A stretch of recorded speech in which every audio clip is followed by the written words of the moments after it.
Papo Sebrae. Bem-vindos, bem-vindas ao nosso Papo Sebrae. Hoje vamos destacar a importância que a criatividade, a inovação e traços modernos e arrojados podem perfeitamente combinar com a racionalidade de números e planilhas de um empreendimento.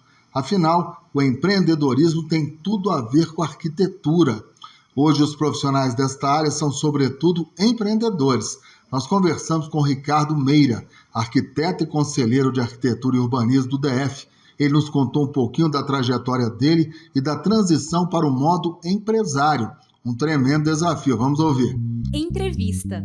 Bem, nós temos o prazer de recebermos aqui no nosso Papo Sebrae o Ricardo Meira. O Ricardo é arquiteto, conselheiro de arquitetura e urbanismo lá aqui no Distrito Federal.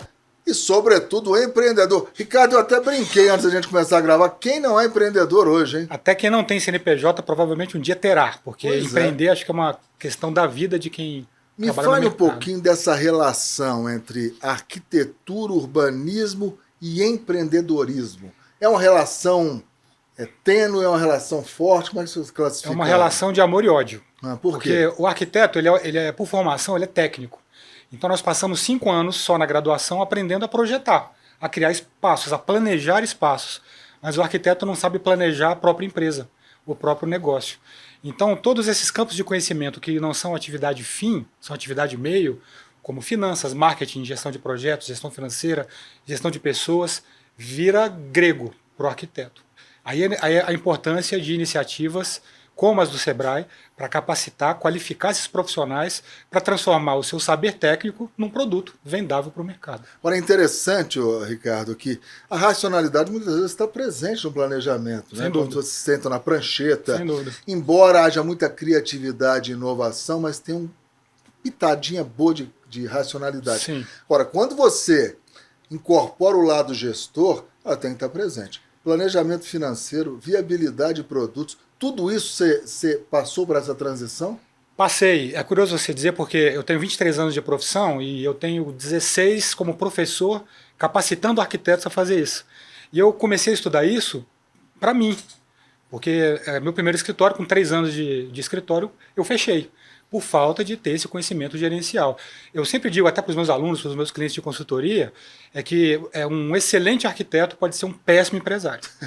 Mas um arquiteto razoável, se for um grande empresário, ele pode ter, inclusive, mais sucesso. Ele potencializa e ele atrai bons profissionais para ter produtos cada vez melhores para oferecer para o mercado. É interessante que você falou com muita naturalidade e aqui no Sebrae mesmo, você acaba se familiarizando com fracassos. Sim. Na vida você tem que enfrentar fracasso em quaisquer áreas. Sim. O empreendedorismo não foge à regra, pelo contrário, né? Você tenta, mas não pode desistir. Como é que você lidou com esse seu primeiro fracasso como empreendedor? Foi muito frustrante porque eu estava no começo da minha carreira, então você se questiona, será que eu nasci para isso? Eu devia ser arquiteto mesmo? E aí você tenta, se organiza, eu fracassei outra vez, por outros motivos, é muito engraçado, porque meu primeiro fracasso foi porque não tinha cliente. Não conseguia captar cliente, a empresa pequena não sobrevive. O meu segundo foi porque eu tinha cliente demais. Então você não conseguiu atender a demanda. Exatamente. Com qualidade. Exatamente. Porque eu foquei no marketing, captação, venda, beleza, perfeito. Mas o que eu faço com esse cliente? Como é que eu consigo manter a roda girando, produzindo, entregando qualidade? Porque vender é o primeiro passo. Mas tem que entregar. Senão um dia você sobe, é tipo montanha-russa. Dá para abraçar o mundo, Ricardo? Não, dá para querer. Acho que querer é importante. Você almejar mais do que até você pode conseguir. Acho que é do processo humano, de você ter aquela ambição boa, a ambição que te empurra. Mas ter noção dos próprios limites também é importante. É interessante que a gente ouve muito, Ricardo. Eu quero saber de você, o que mais tem te chamado a atenção nesse período de parceria entre você, a sua empresa e o Sebrae? Porque a gente vê muito esse tipo de dificuldade que o empreendedor tem, primeiro de aceitar suas limitações. Sim. E de muitas vezes se preocupar pouco com o chamado pós-venda. Sim. Porque vender, não vou falar que é fácil, pelo contrário, é difícil vender. Mas quando você vende, você tem que entregar. Se o cara não ficar satisfeito, ele nunca mais volta. Exato. O que mais te chama a atenção nesses ensinamentos nas consultorias do Sebrae? Cara, o Sebrae é uma joia que muita gente ainda não descobriu. Assim, a quantidade de conhecimento produzido e oferecido, o Sebrae, para mim, é um grande hub de conhecimento empresarial. em que pessoas que pensam o negócio e querem promover o desenvolvimento das pessoas se unem para ajudar os outros. E eu, como professor, né, eu sou um professor que é arquiteto. Se eu fosse outra coisa, eu seria professor dessa outra coisa. Então é uma missão de vida capacitar os outros. E o Sebrae leva isso a sério como filosofia, como propósito de existência mesmo.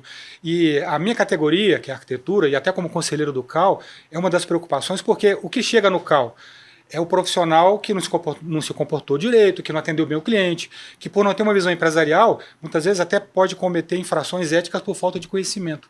Então, essa parceria, inclusive, do próprio Conselho com o Sebrae, é se antecipar a isso. Capacitar o profissional para que ele não cometa esses erros no futuro. É muito mais barato, mais simples para todo mundo.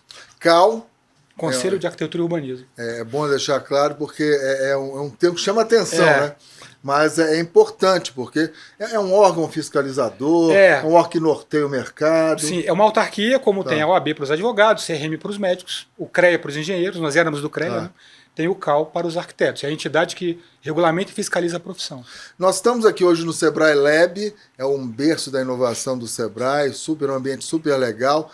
E há pouco o Ricardo falou num grande hub. Eu acho que o intercâmbio de informações é super importante, principalmente na área de arquitetura e urbanismo. Né? É uma categoria em que ela é muito desunida e os problemas são muito comuns, o que é muito irônico, é um paradoxo.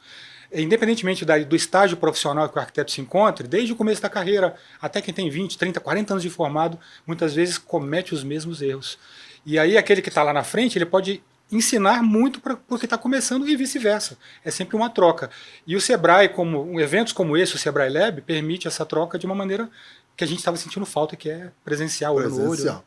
Hoje um bate-papo com o Ricardo Maia, arquiteto, um dos conselheiros do CAL, que é o Conselho de Arquitetura e Urbanismo aqui no DF, e, sobretudo, é empreendedor. A gente está falando um pouquinho de mercado, perspectivas, dificuldades, desafios do empreendedor e também do arquiteto. Nós vivemos, felizmente, uma das mecas da arquitetura mundial, né? Sim. Brasília, com a genialidade do Niemeyer, com o zelo e também a genialidade do Lúcio Costa. Como é que está a arquitetura hoje, na sua visão? Está inovando muito? Que tipo de material vocês estão utilizando mais hoje? A arquitetura brasileira, ela viveu um apogeu no meio do século passado e, comparando com os outros países, ela não tem a mesma evidência que tinha anteriormente. Acho que isso diz muito do próprio mercado nacional, que se olha muito para dentro, perpetua técnicas e processos de construção muito olhando no passado e por exemplo, olha pouco para o futuro. Uma técnica que já está muito obsoleta. Eu vou te dizer o seguinte, eu vou levar pedrada por isso, mas se você for pensar em alvenaria, é como se construía na Mesopotâmia há 4.000 anos. Sim. E você vai para outros países, América do Norte, Europa, a alvenaria é vista com muito cuidado, porque existem técnicas construtivas mais racionalizadas, industrializadas, que têm um desempenho construtivo e econômico muito maior, mas o problema é muito complexo, porque envolve capacitação, mão de obra qualificada, educação, pressão cultura, da indústria, sem dúvida. Obviamente. O problema é muito grande, mas é só para dar um exemplo de algo que é corriqueiro, a gente usa alvenaria. Eu tenho clientes que a gente vai para um apartamento que é feito com drywall e ele bate ali, não, isso aqui não deve ser bom, não. Tem um preconceito. Tem um preconceito. E o material sustentável está sendo muito utilizado hoje? Sim, é um tema... Construções verdes? Sim, é um tema que sempre vem à tona, nem sempre de forma correta. Muita gente acha que ter planta e usar madeira é ser sustentável, mas não necessariamente, embora a madeira seja o material mais sustentável na construção, porque ele é 100% renovável. Mas a sustentabilidade ela não tá só no uso do material, mas nos processos, em toda a cadeia, não só em como se constrói, mas o que acontece depois dessa construção ser feita, resíduos, processo construtivo, uso de mão de obra. Então é um ecossistema muito grande que tem que ser contemplado. Né? Tudo. Eficiência energética, enfim. É muito complexo, mas é desafiador. Para a gente encerrar, Ricardo, você é muito didático e tem experiência de sobra, o que você diria aí para o jovem arquiteto ou que está na faculdade ainda e que inevitavelmente vai ter que empreender, né? Aquela carteirinha assinada, sonho de consumo, ser empregado talvez seja uma realidade cada vez mais difícil. O que você diria para esse pessoal? O que eu diria É o que eu diria para o Ricardo de 23 anos atrás, Isso. que está começando a empreender. Tão importante quanto se tornar um arquiteto melhor é se tornar um empresário melhor, um empreendedor melhor. Porque um grande arquiteto, um mau empresário, não terá sucesso. Um arquiteto razoável, com experiência, ele vai se tornar bom. É uma condição da carreira. Mas o empresário não necessariamente. Então, quanto mais ele se qualifica, menor é a margem de erro que ele vai ter nos passos que ele vai seguir naturalmente na carreira de empresário. Então, estude tanto quanto arquitetura, finanças, economia, marketing, gestão de pessoas, gestão de projetos, porque isso vai potencializar a capacidade que o arquiteto tem de transformar a vida das pessoas. Amplia o leque, né? Totalmente. Sai um pouquinho da caixa. Muito. Né? Absorva todo tipo de informação, acho que você só tem a ganhar. Não é à toa que o nome da nossa empresa é Gestão Fora da Caixa. Ó, gestão fora da caixa, é isso aí. Fechamos com chave de ouro. Obrigado, Ricardo, Eu que parabéns agradeço. pelo trabalho. Obrigado. Boas lições. É isso, pessoal. Voltamos semana que vem com mais histórias e informações das micro e pequenas empresas do nosso Distrito Federal.